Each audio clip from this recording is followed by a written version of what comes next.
My massage therapist stopped mid-session and said, "These aren't muscle knots. These are implant scars." I booked the appointment because my shoulders had been killing me for months. Not the normal gym soreness. This was different. Deep. Constant pressure that made it hard to sleep. My regular therapist was on vacation, so I went to a new place downtown that had good reviews. The therapist's name was Diana. Mid-40s, calm energy. The kind of person who makes you feel safe immediately.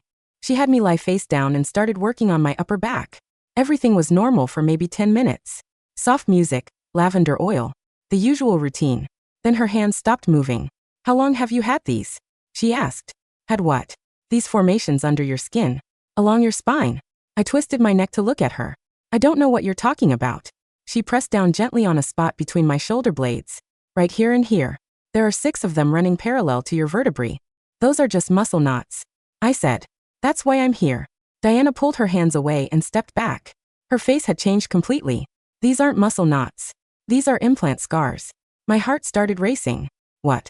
I used to work in a medical facility before I became a massage therapist. I've seen surgical implants before. These are evenly spaced, symmetrical, and they're metallic. I can feel them. I sat up fast enough to make myself dizzy. That's impossible.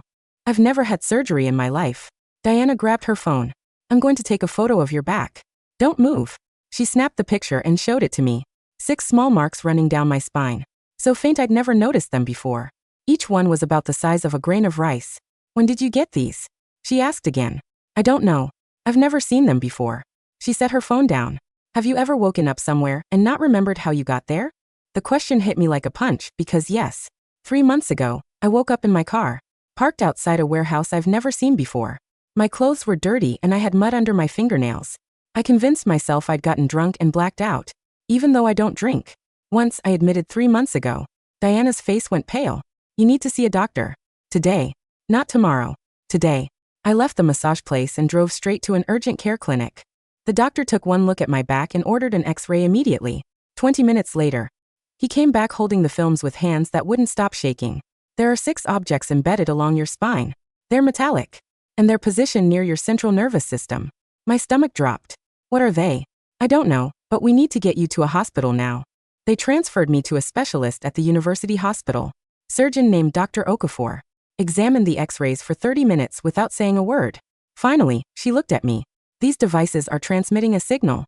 "What?" "We ran a frequency scan. Each implant is emitting a low-level electromagnetic pulse. I don't know what they're transmitting or where the signal is going." I couldn't breathe.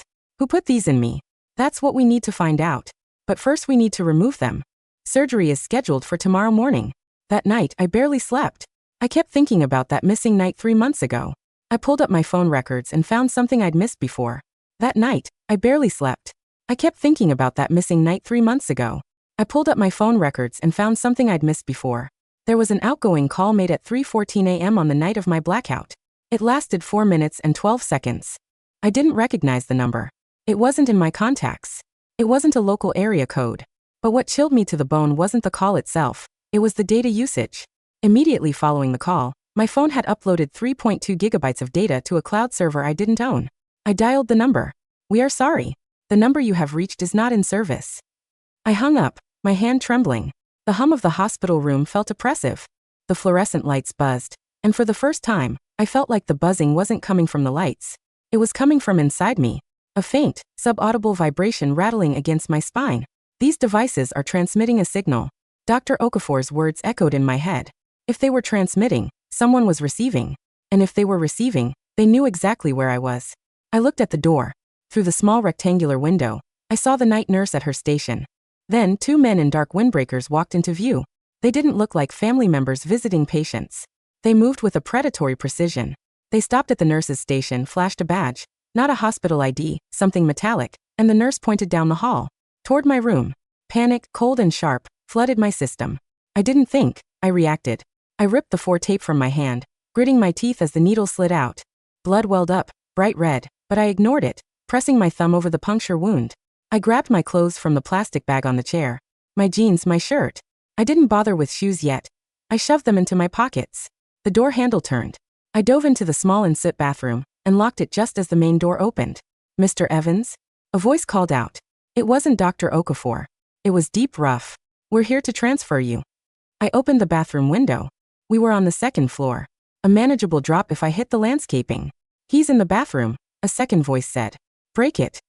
A heavy thud hit the door. The wood splintered. I scrambled out the window, hanging by my fingertips from the sill. The cool night air hit my hospital gown. I let go. I landed in a patch of ornamental bushes, the branches whipping against my face. Pain shot through my ankle, but I scrambled up, adrenaline masking the injury. I ran across the parking lot, keeping to the shadows of the cars, my bare feet slapping against the asphalt. I didn't stop running until I was 4 blocks away, huddled in the back of an all-night laundromat, pulling my jeans on over my shivering legs. I couldn't go home. If they found me at the hospital, they'd be at my apartment. I had one name, one person who had seen the scars and hadn't lied to me. Diana. It was 4 a.m. when I pounded on the glass door of the massage studio. It was dark, obviously, but I saw a light in the back office. Diana appeared from the shadows, holding a baseball bat. She peered through the glass, saw my disheveled state, the blood on my hand and the terror in my eyes. She didn't call the cops. She unlocked the door. They found me. I gasped, stumbling inside. Diana locked the door behind me and flipped the sign to closed. The hospital? Men in suits. They tracked the signal. She looked at me, her calm energy replaced by a sharp, tactical alertness. Get in the back. Now. She led me into a storage room lined with metal shelving.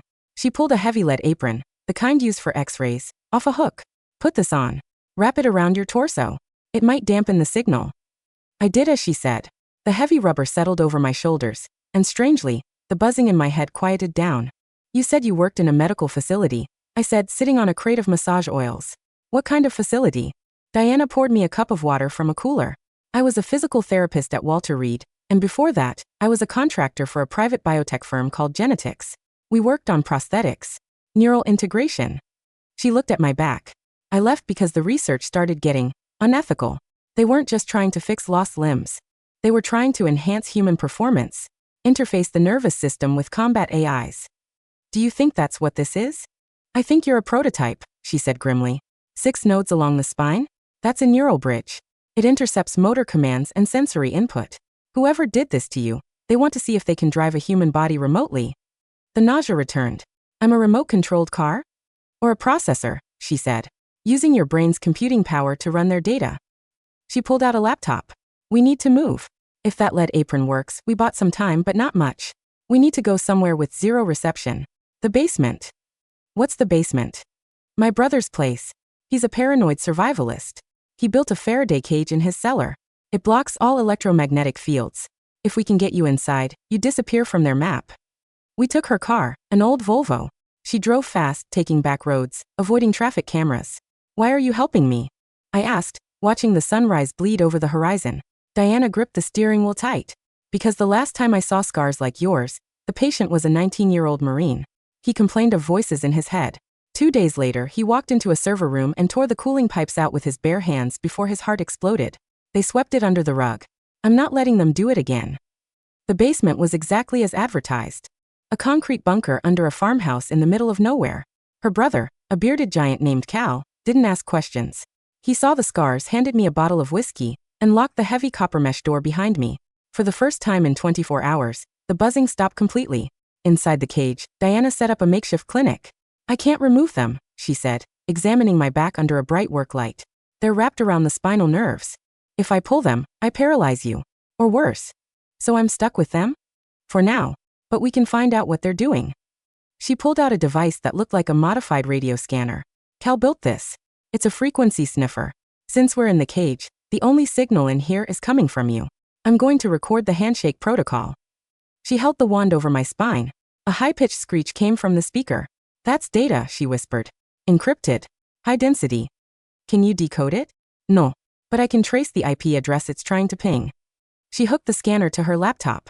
Minutes ticked by. Sweat dripped down my forehead. Got it, she said. It's trying to connect to a server farm in downtown Seattle. A building owned by a shell corporation. Ethelgard Logistics. That's the warehouse, I said, the memory flashing bright.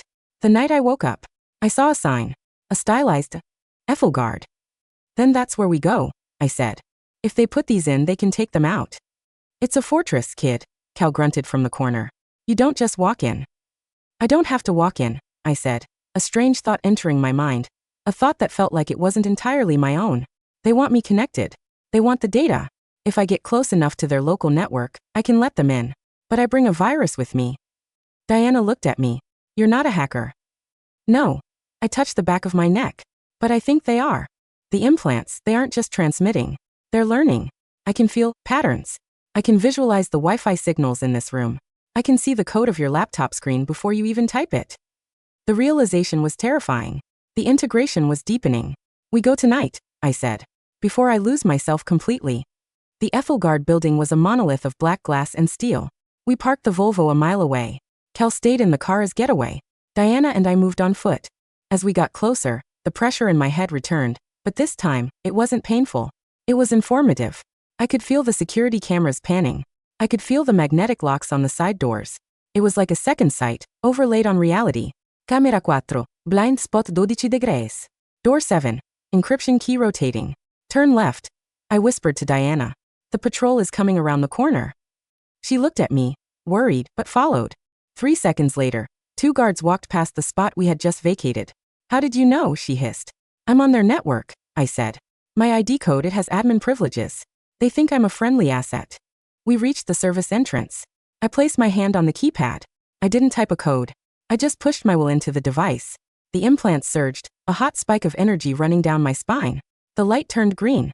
Inside, the warehouse was freezing. Rows of servers hummed in the dark. But in the center of the room, there was a glass enclosure. Inside were chairs. Dentist chairs. With restraints. And people. There were 4 of them. Unconscious. Hooked up to cables that ran from their spines into the ceiling. Oh my God, Diana whispered. It's a hive mind. I walked toward them. I felt a kinship. A pull. Welcome back, Unit 734. The voice came from the speakers overhead. A man stepped out from the shadows of the server racks. He wore a pristine white lab coat. Dr. Okafor? I asked. The surgeon from the hospital smiled. I told you we needed to remove them. I didn't say I wanted to. I needed to get you back into the fold before you went rogue. But you came back on your own. Excellent behavior. You did this to me, I snarled. We gave you a gift. You are part of the Neuralink project. The future of computing. Why build supercomputers when the human brain is the most efficient processor in existence? We just needed to network them. He gestured to the unconscious people. They are processing complex climate models right now. You were designed for tactical analysis. That's why you escape so easily. I'm leaving, I said. And I'm taking this place down. Okafor laughed. You can't. You are the hardware. If you destroy the server, the feedback loop fries your brain. UD. He held up a tablet. Initiate full sync. Pain. White-hot, blinding pain. My back arched. I fell to my knees. The implants burned like branding irons. My vision fractured. I saw code. I saw streams of data. I felt the minds of the other 4 patients, scared, trapped, screaming in binary. Join us, the system commanded. Surrender. Diana screamed, charging Okafor.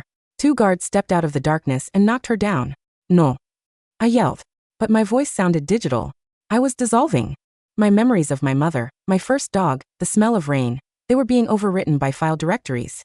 Fight it, Diana's voice cut through the noise. You're human. I looked at the server racks. The coolant pipes. Just like the marine Diana told me about. I couldn't tear them out physically. I was on my knees. But I was connected. I reached out with my mind. Not to the server, but to the others. The 4 sleepers. Wake up, I screamed into the void. I felt them stir. A confusion of consciousness. Push, I commanded. Overload it. We pushed together. 5 human brains synced in a feedback loop of rage and terror, pouring pure chaotic emotional data into a system designed for logic. The lights flickered. The hum of the servers rose to a shriek. What are you doing? Okafor yelled, looking at his tablet. System temperatures are critical. Stop. I didn't stop. I poured every ounce of pain from the last 3 months into the connection. The missing time. The fear. The violation. Sparks showered from the ceiling. The glass enclosure around the sleepers shattered. Burn. A massive boom rocked the warehouse. The main transformer blew. The connection severed. I collapsed into darkness. I woke up to the smell of ozone and burning plastic.